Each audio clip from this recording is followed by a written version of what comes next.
This short video is to demonstrate the insertion of a warning and or a caution in a data module. I'll be using a descriptive data module, one that we actually created during the video one that we had. I'm also going to show you how you can change how multiple warnings looks on the paper.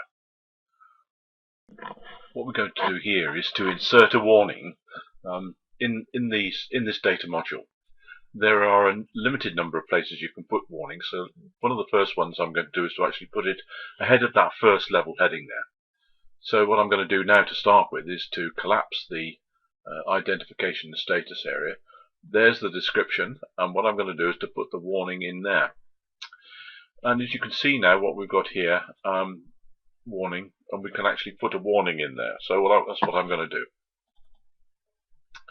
And then we've got the ability to put in a warning and caution paragraph. You can't just put text straight in. So we're going to put in here, this is the text of the warning. I'm going to cheat slightly, and I'm going to copy that and paste it in. So in fact we've got a bit more of a paragraph. So let's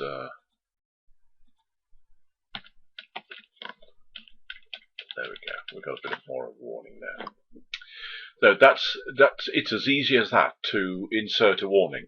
Now, one of the other things you can do, and I won't demonstrate it right now, is that you can, in fact, if you wish, insert a symbol here.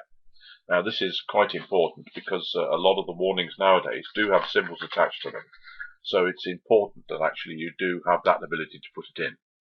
The other thing that you've got the ability to do with the symbol in S1000D is to change its size. So whereas earlier on you couldn't change the size of the symbol, you can now. So even if your artwork is rather large, you can actually scale it down to be the right size. So what I'm also going to do now is to actually insert a caution. And do the same thing. Here's the text of the caution.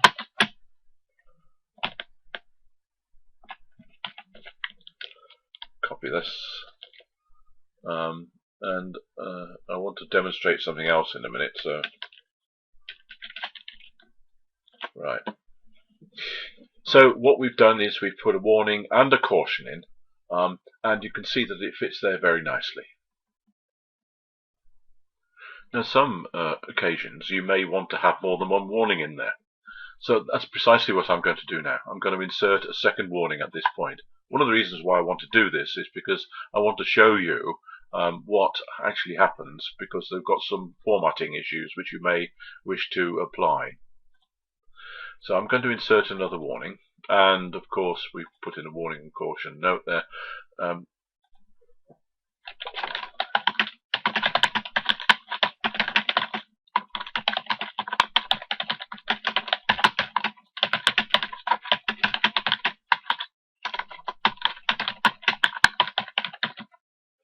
So you can see that we've got a second warning in there, but you'll note that there's only one word warning, but it was changed from warning to warnings. Now, why I want to do this is because I want to show you that actually as one of the options in preferences that we provide is the ability to change some of the options. So what we've got here is under issue 2 plus options. So you can have the legacy is the warning stroke warnings. So if I click that and go OK, and then go back up, we'll see it hasn't changed. Right, so what we're going to do now is to go to Preferences,